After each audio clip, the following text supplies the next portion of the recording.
नमस्कार GK news में मैं आपके साथ हिमांशी। आज हम आ गए हैं मोहनलालगंज विधानसभा क्षेत्र के परेहटा गांव में। आइए चलते हैं जनता के बीच और जानते हैं यहाँ की सियासी बयान किस ओर रुख कर रही है। तो आपका नाम? राजन तिवारी। 2022 में किसकी सरकार चाहते हैं? बदलाव चाहते हैं। जो मौजूदा योगी सरकार से सहमत नहीं। क्या समस्या है? समस्या तो बहुत है। किसानों की सबसे बड़ी समस्या है जानवर कि जो खेतों 10 बीघा हम लोगों के ज़मीन पड़े हुए हैं, जो जानवर चल रहे हैं, वहाँ कोई देखने वाला ना किसी कोई व्यवस्था है।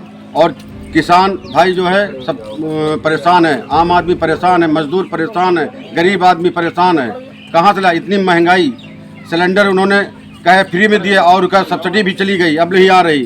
बिजली कनेक्शन कहाँ फ्री दिया है, उसमें का उसका लेग का पैसा आ रहा है, कहाँ फ्री। और जितना ज़्यादा डबल उसका चार्ज आता रहा है। हम जितना भी किसान है, जितना मजदूर है, सब बहुत परेशान है। इसलिए बदलाव चाहते हैं। तो कहते हैं कि हमने 5 साल में यूपी का बहुत विकास किया है। विकास केवल कागजों दिखता है, केवल उनके हाथ उठाने पर दिखता है और कहीं विकास नहीं है। जमीनी स्तर पे कोई कहीं विकास नहीं है, कोई विकास नहीं। लोगों का ये भी कहना है कि 5 साल में योगी जी ने धर्म और जाति के नाम पर सिर्फ लोगों को लड़ाया है। आप इस बात से कितने सहमत? बिल्कुल सही बात है। केवल धर्म जात केवल उनको केवल यही लड़ाना है और यही इनको उनका उद्देश्य है। किसी तरह से हम जीत कर फिर बैठ जाए कि धर्म जात से लड़ा करके आपस में लड़ाई मारधाड़ हो आपस में। तो क्या चाहते हैं इस बार यूपी में किसकी सरकार बने? इसमें हम बहन जी की सरकार चाहते हैं। बहन जी की सरकार क्यों चाहते हैं? इसलिए क्योंकि उनके शासनकाल में गुंडा राज एकदम खत्म था। तो ऐसे तो योगी जी भी कहते हैं यूपी से गुंडा राज जड़ से कहाँ गुंडा राज खत्म है? आए दिन देख लो काम बलात्कार हो रहा है, कहीं माँ वो बेटियों की इज्जत लूटी जा रही है, दिन दहाड़े रात उन जला दिया जाता है, न उनको पूछा जाता है, न उनके बाप मातारी को लाश बाटी दी जाती है। ये सब है। ऐसा कहाँ चल रहा है? बहन जी के राज्य में ऐसा कुछ नहीं था। बहन जी की ऐसी क्या नीतियाँ जो आपको इतना प्रभावित करती? बहन जी की नीतियाँ तो गरीबों लोगों से जुड़ी हुई हैं, गरीबों लोगों की मदद करती हैं और गरीबों लोगों से मिलती हैं, गरीबों के गांव जाती हैं। अभी जब सरकार उनकी थी, एक गांव में विजिट करती थी, पूरे गांव में जाते थे, हर अधिकारी हर गांव में आता था और हाल सब खुशहाल था। महामाया में पेंशन योजना वो भी बंद कर दी गई, कहीं कोई पेंशन नहीं। क्या लगता है अगर बहन जी सत्ता में आए तो यूपी में क्या बदलाव चाहेंगे आप? यूपी में बहुत बड़ा बदलाव हो जाएगा, क्योंकि गरीब आदमी खुश होगा, मजदूर खुश होगा, किसान खुश होगा। तो इस बार अपने क्षेत्र के विधायक किसे चुनना चाहेंगे? देवेंद्र पासी जी को।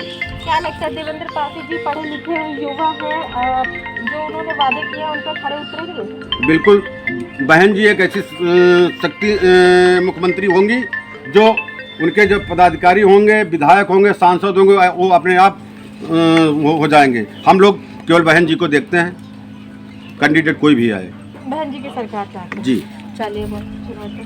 चाचा इस बार किसकी सरकार चाहते हैं? जी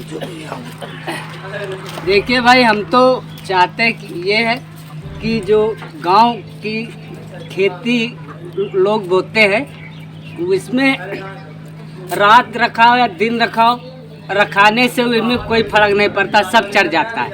और चरने के बाद वही खेती अगर 1 बीघा करे या 2 बीघा करे, इसमें गल्ला मिलता नहीं, सब चर जाता है।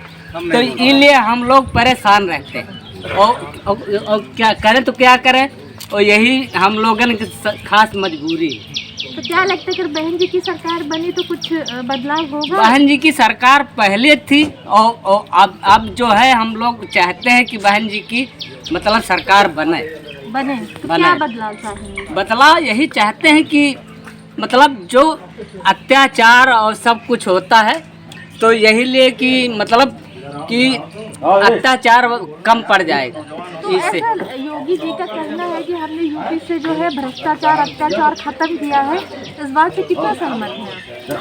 सहमत हम लोग यही है कि भाई पहले कर चुकी बहन जी, तो वही चाहते हैं। हमको भाई आगे कुछ नहीं मालूम, जो हमको मालूम हम आपसे बता दिया।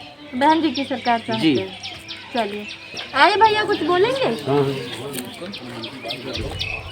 बताइए, अपना नाम बताइए। माय नेम इज़ हर्षित तिवारी।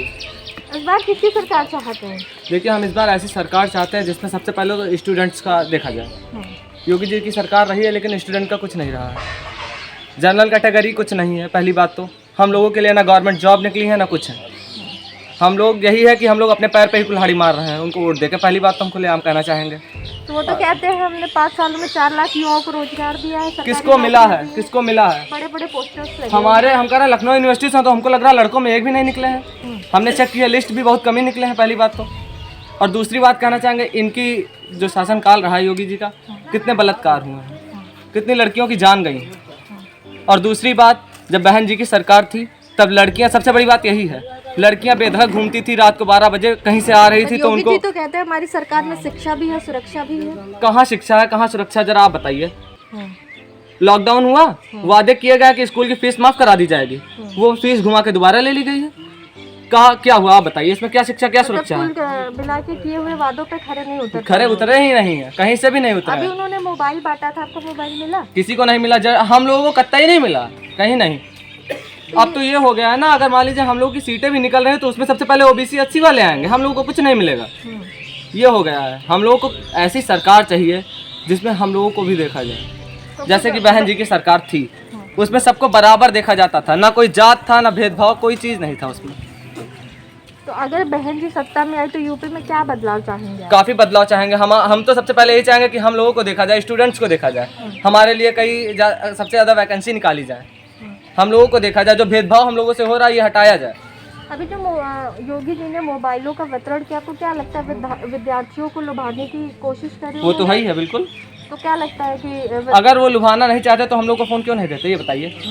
सिर्फ ओबीसी और 80 को बांटने से क्या हो जाएगा जब जनरल को नहीं मिलेगा, आप बताइए।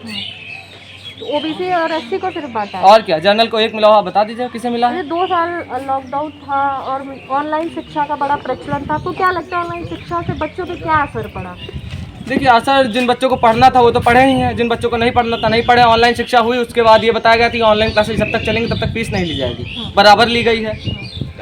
तो इस बार अपने क्षेत्र का विधायक किसे चुनना चाहते हैं? इस बार हम देवेंद्र पासी जी को चुनना चाहेंगे। वो एक पढ़े लिखे हैं, युवा है, क्या लगता है क्षेत्र का विकास करेंगे? पक्का करेंगे, पक्का बिल्कुल। करेंगे। और एक मेरा आपसे और सवाल है, आप युवा हैं, आप इस सरकार से क्या मांगेंगे, क्या विकास के मुद्दे हैं? देखिए, सरकार, पहली बात सरकार सारी सही थी, लेकिन जिधर से हम स्टूडेंट्स हैं, पहली बात तो हम अपना स्टूडेंट्स का सोचेंगे, जिधर से हमको फ़ायदा हो उधर से पहले हम सोचेंगे कि हम लोगों को देखा जाए। तो आपको क्या लगता है, आपको किधर से फायदा होगा?